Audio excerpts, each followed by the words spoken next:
When you're ready. Okay, so welcome everybody to this Champions for Earth Ask a Scientist session. This evening, we're really pleased to have Pete Knapp, an air quality scientist who is going to be telling us a little bit about the effects of air quality on sport, as his first slide ably tells us. And we will open the floor up for Q&A at the end. That Q&A will be recorded, but your face and voice needn't appear if you don't want it to. You can ask your questions in the chat.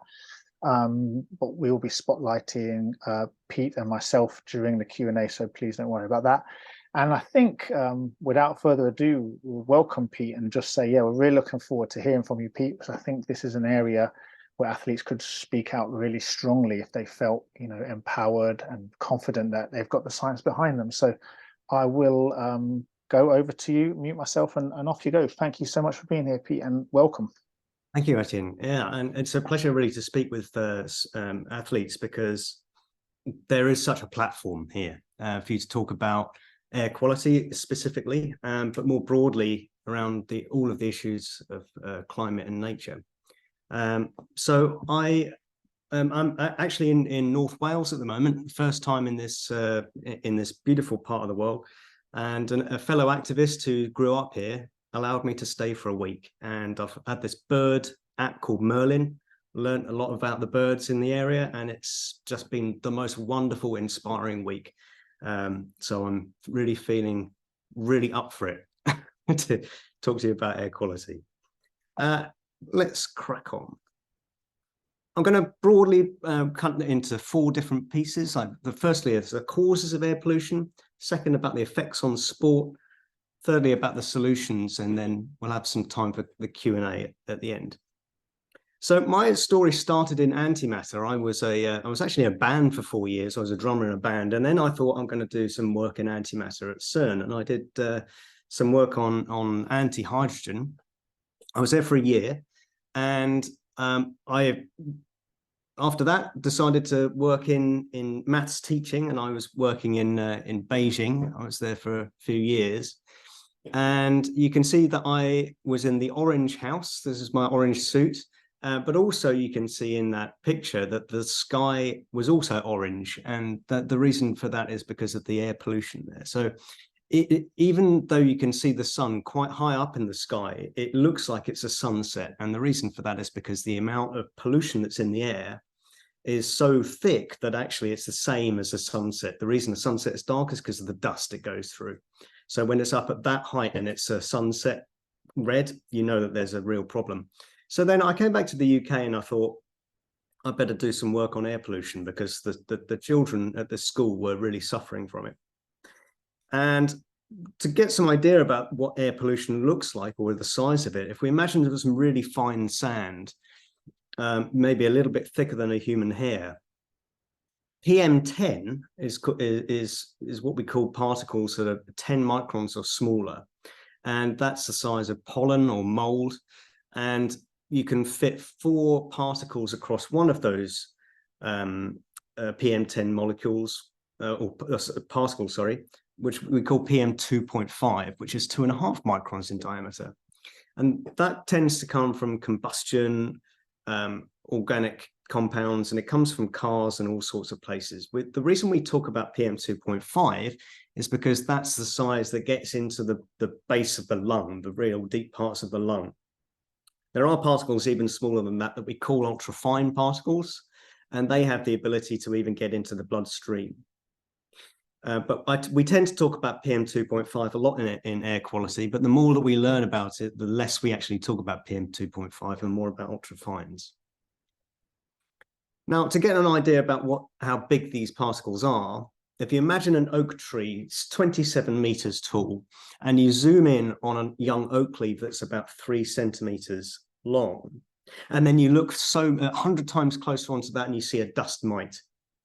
Well, if we imagine that oak tree is a set of lungs at 27 centimeters, and we zoom in 1,000 times, we see the alveoli there, about the same proportions as the oak leaf on the tree. And then we zoom in 100 times onto that, we get PM2.5. So that's the kind of sizes we can imagine. is a dust mite on an oak tree is the same as PM 2.5 in a lung. Now, air pollution affects people throughout their whole lifetime. It's not just something that affects you when you're older. In fact, it can even affect you when you're inside the womb. So when you have a pregnant woman in a polluted environment, they can have low birth weight. Children in polluted areas can develop asthma, slower development in lung function, wheezing, coughs.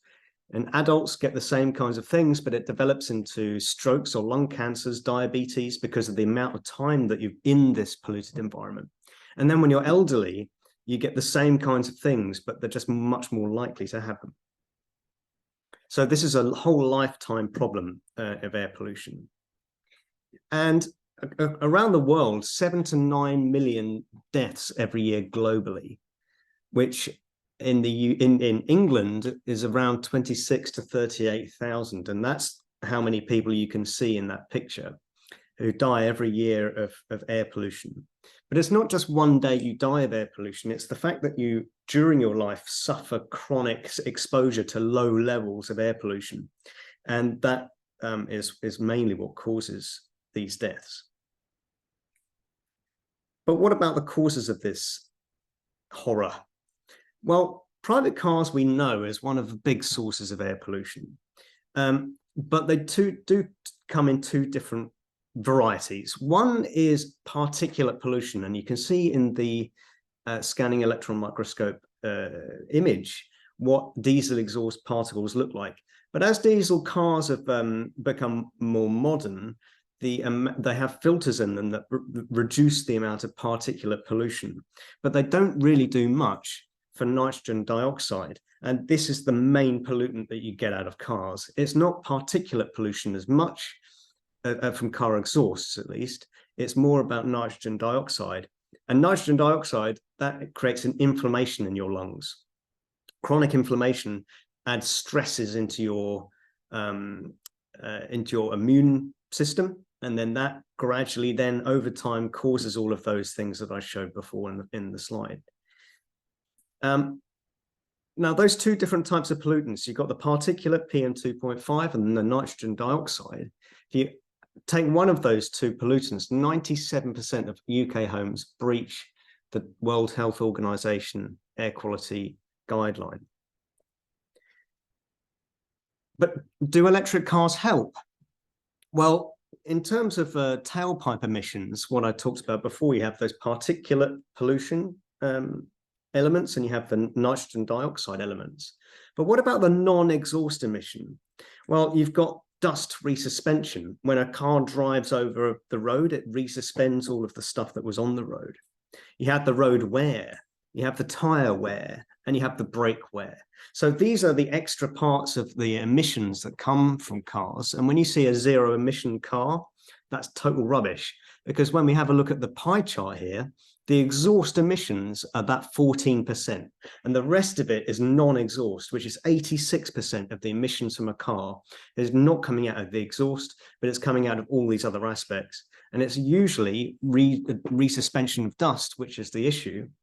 But we know that tires themselves, when they get to the end of their life, create a huge amount of pollution when they burn. So this is one of the largest tire fires in the world in Kuwait. When tires come to the end of their life in the UK, some of them are shipped off, some of them are burnt into cement kilns, and pound for pound, they are more carbon intensive than coal. And they're also used, well, they used to be used for rubber in playgrounds, but they have heavy metals in them. And when it rains and when it's sunny, they are very bad for children's health. And we also have the brake wear particles, which this shows an image of what that brake wear particle might look like if it's in your lung cells. It's not just cars, though, that produce NO2. It's also cruises. And when people say they're going to go on a cruise, they're polluting in many, many ways. But one of the ways that we don't think about so much is the air pollution that they create around ports. And this shows a map of nitrogen dioxide emissions from cruise ships in 2017. but it's also not just cruisers, of course, but also shipping. So they are a big polluter. And when we talk about primary PM 2.5 sources, that's the sources of when a particle is produced directly from a source. They can come from lots of different areas. We've got energy production here as one of the big key players in the UK. But what about that second size? Sorry, other than other. You've got the pink one, the magenta one. Now just give it some time to think. What might that be? What could the next most important source of PM 2.5 be in the UK? You might be surprised to know that it's domestic burning, which has become more and more predominantly wood burning in more recent years. But you've also got industry, and that grey one there is traffic. But that 8% coming from wood burning stoves is an enormous amount of the primary PM 2.5 sources in the UK. When we have a look at a graph like this, we can see that domestic burning hasn't actually changed since 1990. In fact, it seems to have gone up slightly. But where coal has been phased out, domestic burning emissions have been predominantly taken over by wood. And wood burning isn't an environmentally friendly thing that people seem to think. It tends to be, on grand designs, you'll see a picture of a wood burning stove and you'll think, well, that looks like a great thing to do. And lots and lots of homes are getting these because of what they imagine are issues around energy security. This is an appalling word. It makes us feel like we're insecure, but the wood stove industry like to make us scared that we're going to have power cuts and all the rest of it. So wood burning really has gone up and up and up, and we'll see that the total PM 2.5 emissions can't be curbed because of the growth in wood burning. We also know that wood burning for energy usually emits more greenhouse gases per unit of energy produced than fossil fuels. And this is something which can sound a little unbelievable, but the Chatham House report sources there if you wanted to find out more. Wood burning causes about 21% of the total PM 2.5 in the UK. When I showed you the 8% there versus the 21%, this is due to the secondary emissions, but also when we think about how much of the domestic emissions it is, about 3/4 of it. Gas boilers don't produce hardly any compared, but they do, of course, produce carbon dioxide. But there is a big spectrum within wood burning stoves. You've got the open fires, which are enormously polluting. And then you go down to what's called DEFRA exempt eco-design stoves, which are a lot less, but it's still far, far greater than any of the other sources, especially electric heating. Why do people burn wood? May be surprised to see that only 8% burn because they have to. 28% do it because it looks nice, 18% because it's traditional. Nearly half of the people do it as a supplement or due to this idea of self-reliance. When we look at outdoor air pollution, we look around the world and we try to work out who's dying most from outdoor air pollution. And we can see that it's predominantly the north of India and the most populated parts of China. We try to ask ourselves why this might be. Well, it's because they burn a lot of coal in these areas, but also they burn a lot of rubbish. And we ask ourselves why they're burning so much coal. Well, partly it's because of the steel and commodities and so on. The things that we tend to buy in the West. We know that our air pollution contributions have gone down in the UK, but that is only really being shifted around the world rather than having gone down due to our lack of consumption. So this is a global issue, but it is unequal. But that's outdoor air pollution. When we consider the indoor air pollution, we spend about 90% of our time indoors, and about half of the deaths every year come from cooking fumes. And this is because of the ways that people in parts of the world that don't have infrastructure for gas stoves or induction heat hobs, where they're cooking on these 3 stone fires or on other kinds of stoves. And it's a very unequal, again, health effect on people. It's predominantly women and children who suffer from this. But when we think about the burning of oil on frying pans in the UK and in the States, all the different kinds of oil that we use pollute quite differently. If we imagine cooking with olive oil, then that produces a lot more air pollution than it would if you were to use a high temperature oil. So the kinds of oil that you use make a big difference. Something I'd recommend is that you use the hood above a cooker if you're ever frying. And in fact, I use a microwave a lot more than I do the frying because of air pollution. The secondary air pollution that I talked about before is when you have 2 different types of smaller pollutants or gases that combine. And ammonia that you get from fields, either from fertilizers or from livestock, from the urine, that mixes with the nitrogen dioxide or the NOx that you get from traffic or from gas stoves or from aeroplanes. And you mix that ammonia and the nitrogen dioxide together and you get ammonium nitrate. And these are some images of what ammonium nitrate looks like. And in a smog episode in Birmingham, you can see how much of that smog was made of that ammonium nitrate, nearly half of it. And ammonium sulfate is caused from very similar processes. You can see then that agriculture mixing with car fumes and burning of fossil fuels creates huge kinds of air pollution that tends to dominate the UK in the spring and the summer.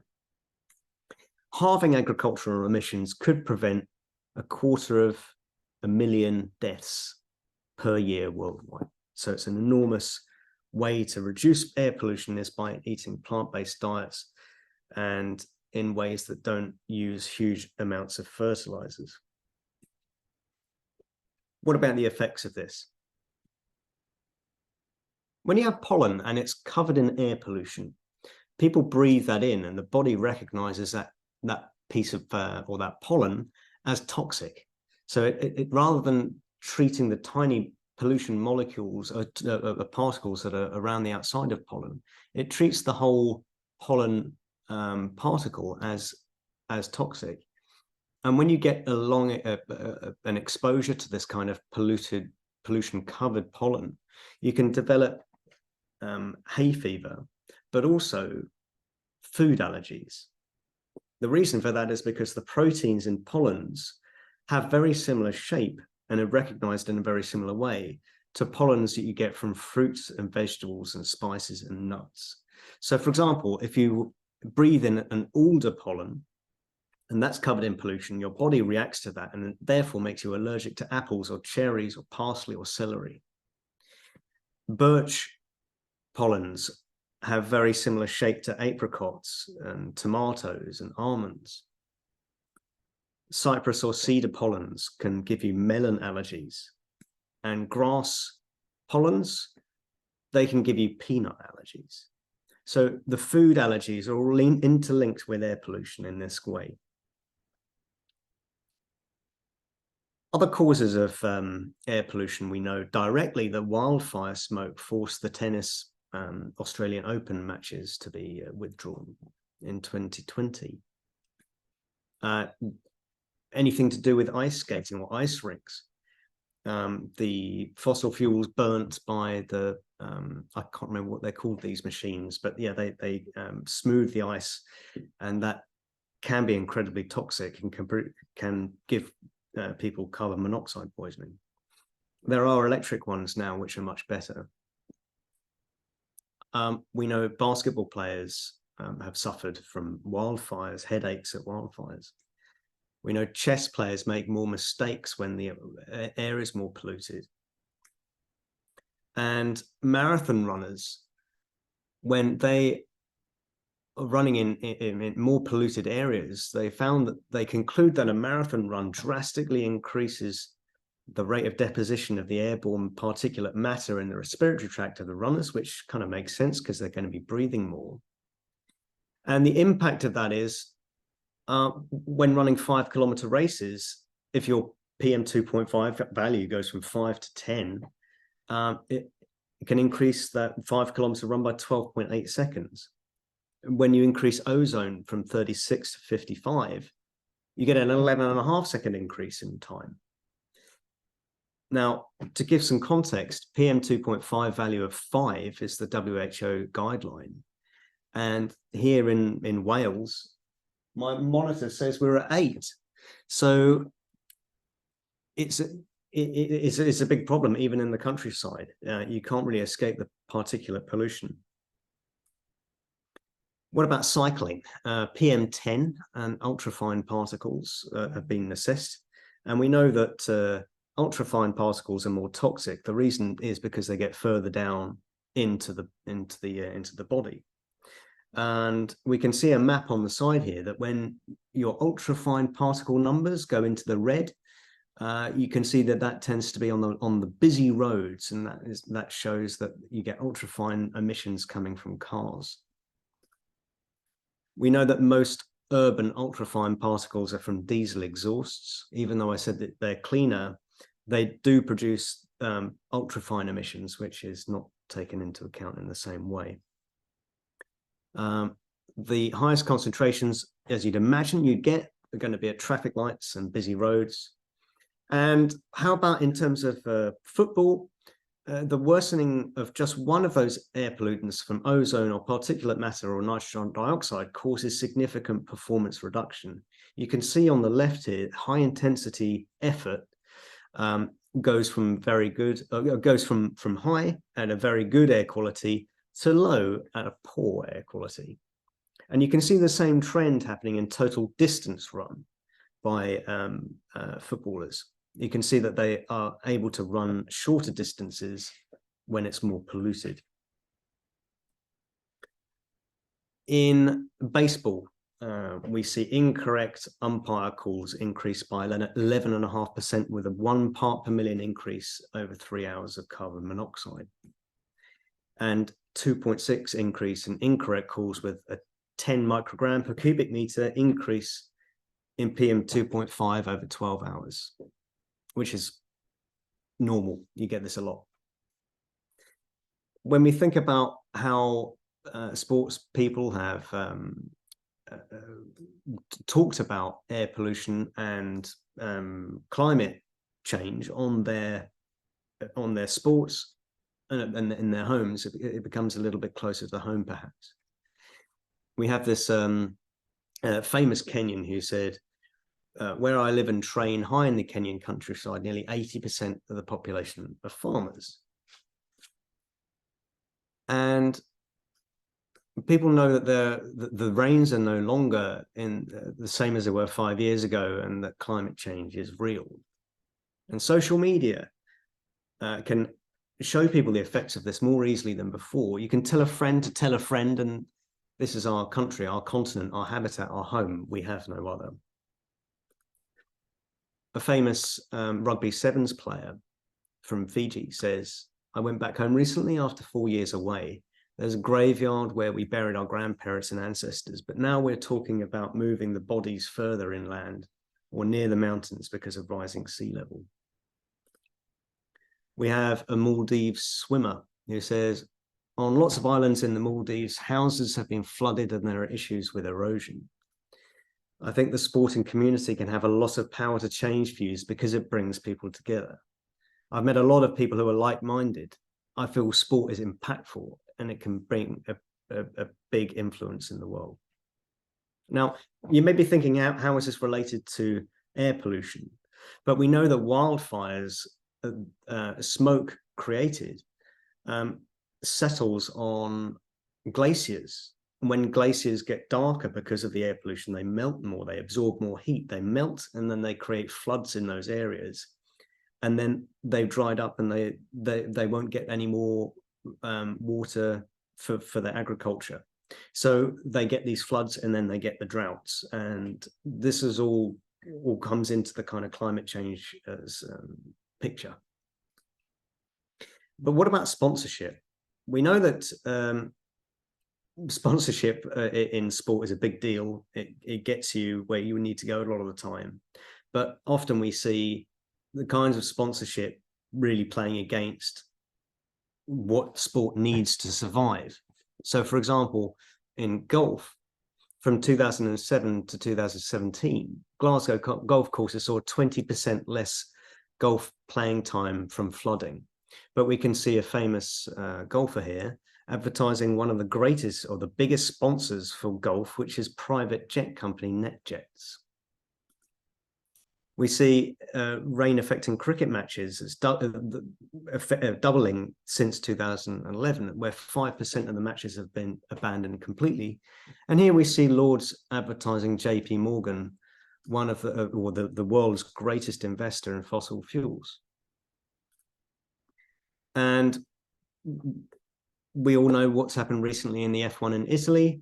You can see he's very upset about the cancellations due to flooding, but you can see at the bottom of his over his chest is the sponsor Patronus, which is a fossil fuel company.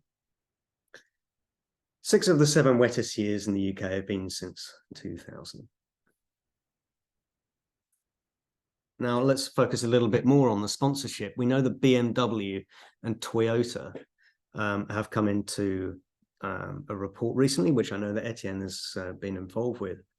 And what is most awful, I think, is this Paralympic sponsor of BP, which is just makes me want to throw up. When we think about the sponsors of Toyota and BMW from this report from Badvertising, Dangerous Driving it's called, all of these sports are sponsored by a Toyota or BMW. And you can see that it does span many, many sports. And we think, well, how is this such a bad thing? Because Toyota and BMW's climate impact, well, in 2021, they sold over 12 million internal combustion engines. And over their lifetime, these cars will emit the same as 230 coal-fired power plants running for an entire year. So these companies have effectively been burning coal in 230 power plants around the world in a year. And that's what they're doing. And this is perpetuating the problems that we see in sport, all of the things I outlined just now. Let's talk now about solutions. If we think about the inequality in the world, about carbon emissions, we can see that the richest 10% emit almost half of the total carbon emissions of the world. The poorest 50%, only 10%. And we try to think about where we are on this chart. And I would argue anyone watching this video is going to be sat right in that top 50%. So when we think about individual action, we do try to think, well, actually, let's make sure that we're not going to be totally absorbed by making sure that we pick up every piece of litter that we see. And we get crippled by this idea that we are, every individual action we do has these great impacts. And then we feel so frustrated that nothing changes. So we have to be careful about that. But the higher up on this chart you are, the more impact your individual changes are going to make. We know that short haul flights, for example, today in France were cut. And even though this may be tokenistic, it sends a great message that this is not acceptable. When we compare a long haul and short haul flights, in fact, per kilometer, one person in a car produces more. But if we take into account secondary effects from high altitude, non-CO2 emissions, then flying is worse. But we scale this down and we think about what we can do, and cycling and walking are by far the greatest options. So thinking about public transport, especially by train, is much better than taking any planes anywhere.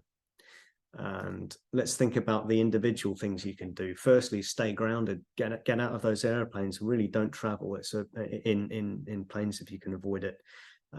That's number one. The second is to adopt plant-based diets. They make so many great changes, including air quality, as I mentioned, with ammonium nitrate. To use public transport is, of course, a great thing to do. Don't burn wood is my advice for all of the neighbours that have to suffer the consequences of what comes out of chimneys. And using a microwave and extracting when cooking. Join activist groups is probably the most impactful thing you can do as an individual. In terms of your professional careers, what could be done? Again, stay grounded.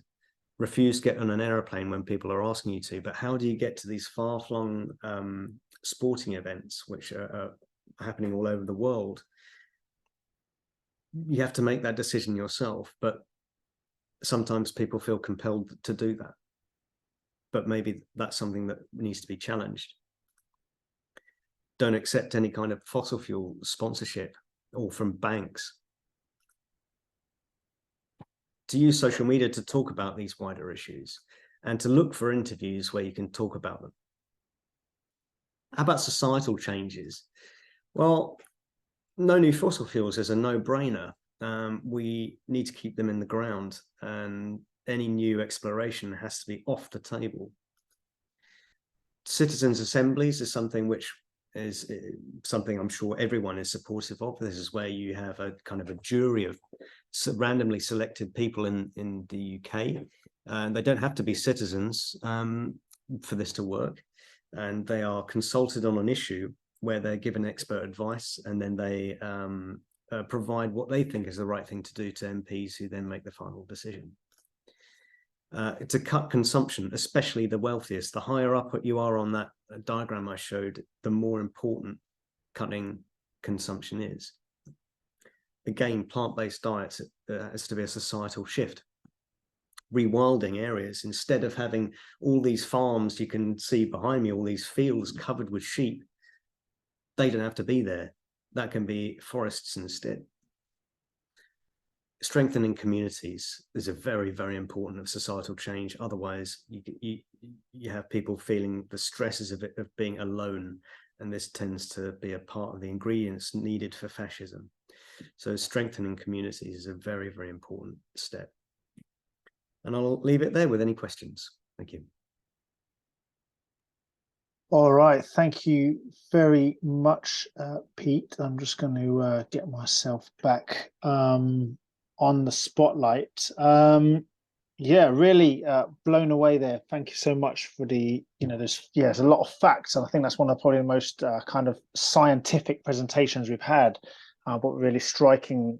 Some things are there really kind of knocked me for six. And yes, I'm going to open the room for questions. You're welcome to type your questions in the chat if you want to, for me to read them out to Pete, or you can put your Zoom hand up. And I see that already. Greg has got his hand up, and so thank you so much, Pete. And we'll get some questions going. So Greg, I'll give you the first question if you don't mind. Oh, you are muted though, Greg, just now.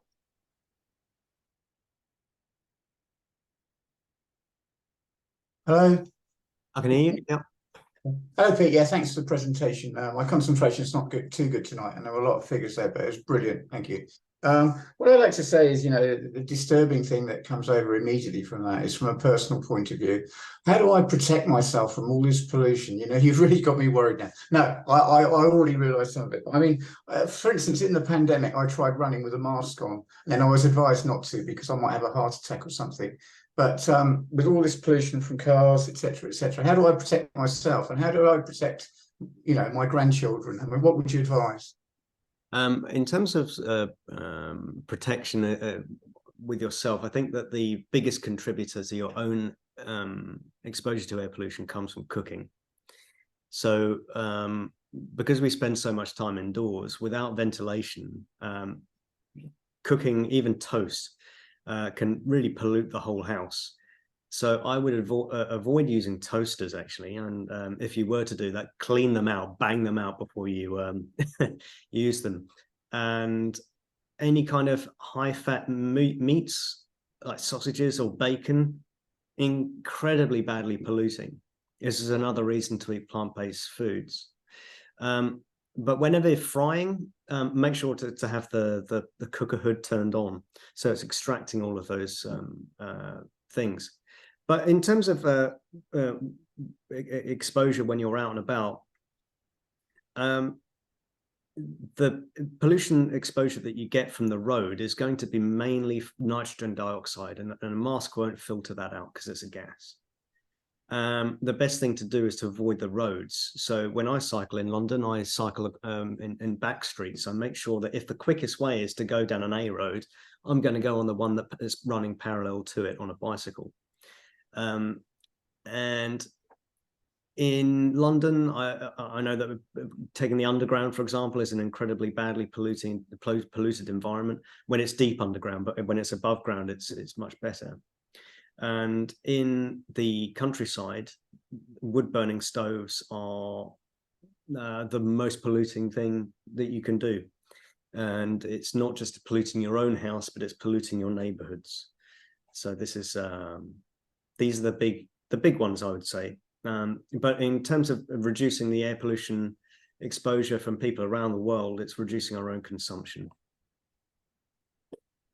Okay, thank you. Thank you very much, Greg. If I've got a question, if no, it doesn't seem like anyone else put any questions in the chat so far. I've got two questions. So I don't want to hog the question time. My first question is, my understanding when you go, for example, on next to a road, is that there's some parts of the pollution are very much localized. So even just standing on the far side of the curb, of the pavement away from the road, can be actually reduce your exposure quite a bit. So I'm also really planning when I go running, or anytime, I try to avoid going near any main roads. But if I do, I'm always like, heading down skulking along the hedgerows and the walls and fences. Is that a sensible thing, as far as you know, Pete? It is, yes. The range of nitrogen dioxide is very small.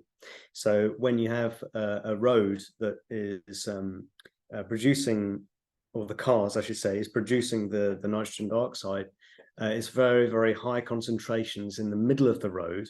And then as you go towards the pavement, it tails off quite quickly. But the busier the road, the higher that tail, right? So if you're next to a busy road, then you're still going to be polluted even a distance away. But it is an exponential decay when you go up to the sides of a road.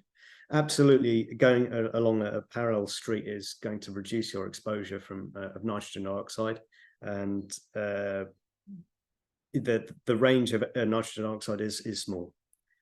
So main roads are really real hot spots for it. Cool. Thank you very much, Pete. I've got two questions coming from the chat. The first one is, so are there any effective masks that you could wear against air pollution? And I'm guessing specifically down in particulates, as you've said, some forms of pollution are gases and will go through a mask. That's right. Yeah, there are some cycling masks which are advertised as being, ways to filter out these gases, but they saturate very quickly. They're a bit of a con, really. And a Vespro, I think, is one of them. I can't remember if that's the right name. I would avoid going for any of those high cost brands, even though they may look like they're doing a lot, they don't. What I suggest instead is that you buy yourself a simple FFP3 mask. And that is something you can get from a building merchants. If you get one that fits well, then that's obviously the most important thing. If you have a beard, then getting an FFP3 mask isn't going to do as much, because it's just going to go around the outside of it. But if you're clean shaven or don't have any facial hair, then and it fits well, then an FFP3 mask is the way to go. And I wear these masks when I go on the underground. In fact, a 10-minute journey on the Victoria line equates to your total exposure that you're allowed to have for a day. So it's particularly bad on the underground, but in other places, yeah, it won't do anything for gases, but it will do for particulate emissions. Thank you. Yeah, this is quite shocking, and I have to be honest with you. Yeah, really, really shocking.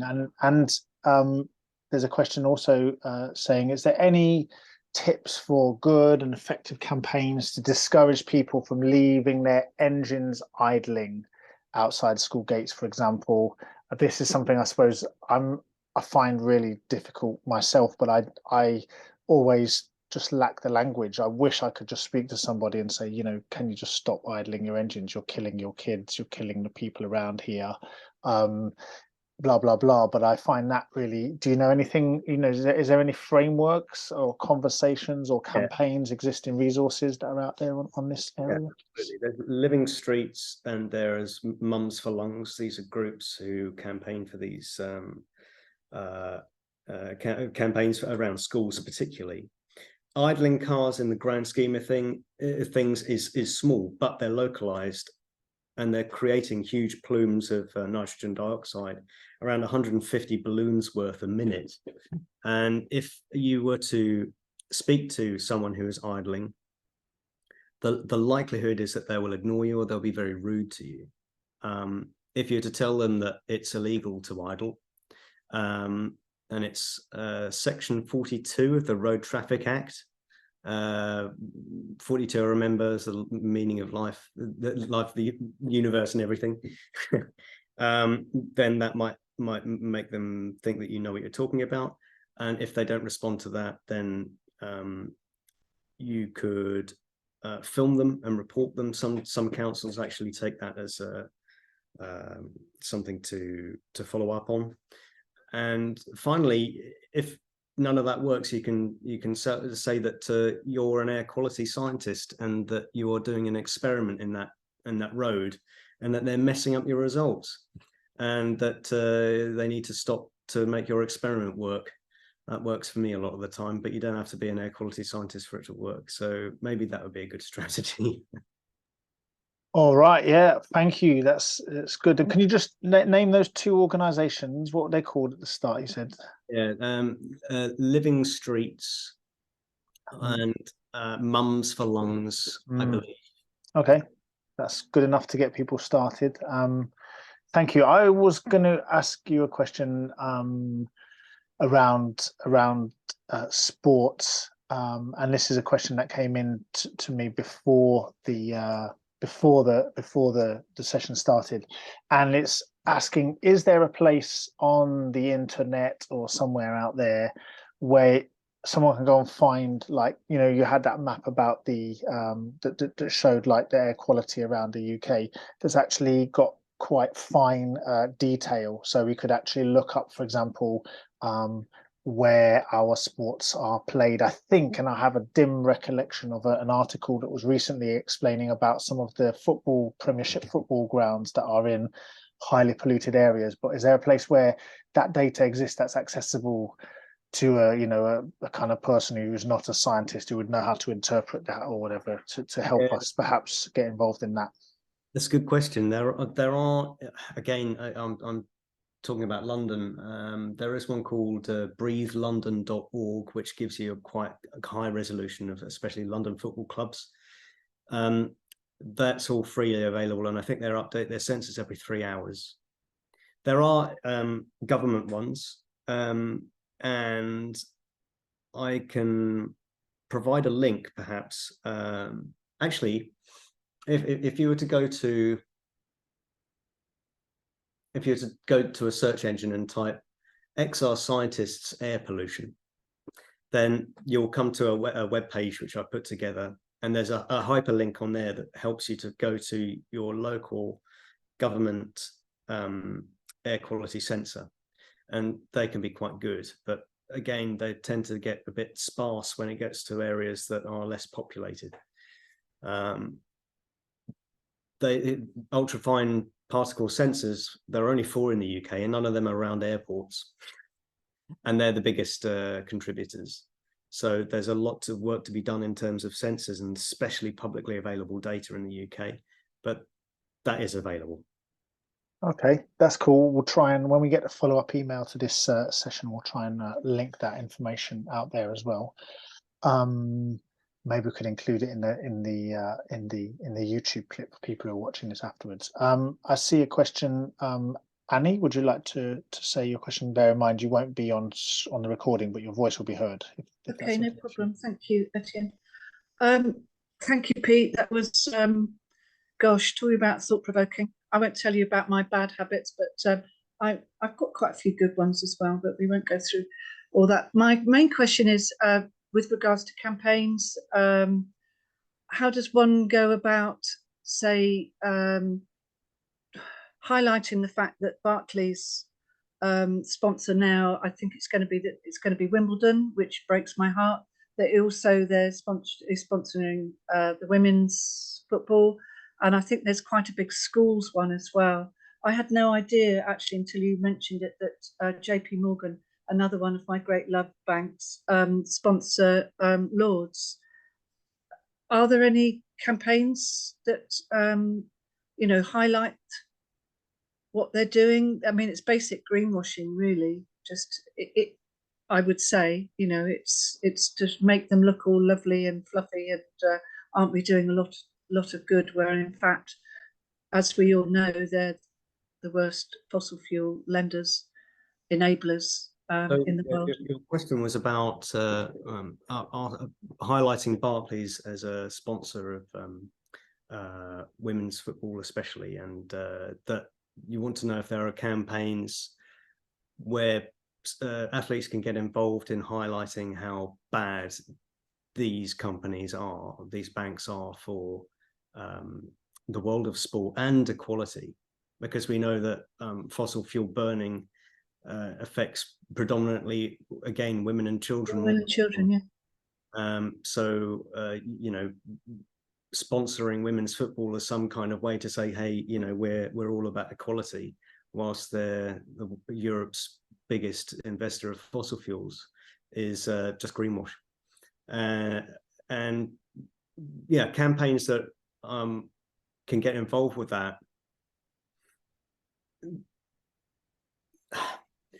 In terms of banks, there's a group called Money Rebellion, and they focus on banks. In terms of Barclays themselves, there are smaller groups that target individual banks, and I think if you were to go to a search engine and type simply Barclays activist group, you'll probably find some that are specifically related to that bank. But Extinction Rebellion, I know, have these stickers that go around, and you can plonk them onto the cash machines on the high street, saying exactly this, that they're the biggest investor of fossil fuels in Europe. And that's quite a cathartic thing to do, as well as being maybe quite effective. Yeah, I'd suggest having a look online. I may also suggest Culture Unstained, who focus on getting fossil fuel sponsors out of the arts, which is not directly related to your question, but that is another group. It's not just Extinction Rebellion who do these kinds of things. There are many, many people out there who do. Cool. Thank you, Pete. And I think there is like an area here where I would really like to see sports people with the campaigns for clean air. It seems to make super sense, but so complicated. I think we've got time for one last question, and Laura has indicated that she'd like to ask a question, if that's okay. Go on, Laura.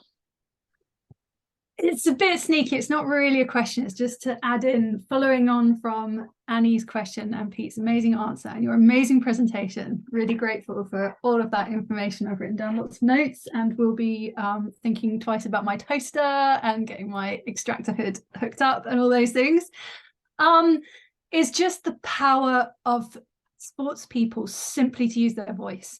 Like, I've really learned it this year, especially, just how powerful sports people just speaking the truth, just saying it how it is in an interview, and leading by example as well. We really saw it with Ines Fitzgerald, who refused to fly to Australia for the World Championships, and every media outlet picked up on that story and just communicated her story, how she was trying to tell it. Didn't belittle her for being a silly 16-year-old, didn't discredit what she was saying. Even the Times printed her story twice, and so super, super strong. So any sports people, you know, air pollution, this is a really, you know, it's a very apt campaign to really get your teeth into, to just learn a few key facts. So if you get an interview opportunity, you can share some information and get people thinking about that. And yeah, and those papers that I showed in my quick whistle stop tour of the science of air pollution effects on sport, you can find them online yourself, and I hope that you'll be able to read them, because I know that there are issues of being open source. But if you can't, and maybe people have written about those articles, but if you have some specific questions that you just want to ask, then by all means get in contact with me. But this information will be available online, and even if you don't feel like you're an air quality specialist, just reading a couple of things makes you much more specialized than anyone else. Just to add into that too, then if there's a local campaign opportunity, so like new roads or cutting down of woodlands or a waste incinerator, and Peter, I wonder if you have any information on that you could throw in my way, then it's really powerful as a sports person to get involved in that. So I guess my question, Pete, is any final bits of information before we have to say goodbye? I think, Laurie, you said it best yourself, is that when athletes speak out, it makes a huge difference, and it's incredibly difficult to do, especially I think when sponsorship means everything, and you know, you feel so trapped by the sponsors being so ecocidal, but it has to start somewhere, and it starts with the brave people who stand up and say no. And you know, you could be one of those brave people who says no at this stage. Well, thank you, and that's ending on that note, Pete. I'm really grateful on behalf of Champions for Earth and all the athletes, sports people, anyone who's watching this on YouTube afterwards, and the people attending here, for you coming tonight and kind of exposing this. You know, I really have to say, yes, certainly quite breathtaking. No pun intended. Certainly a horrendous thing to say, but yes, thank you. I'm going to stop the recording now.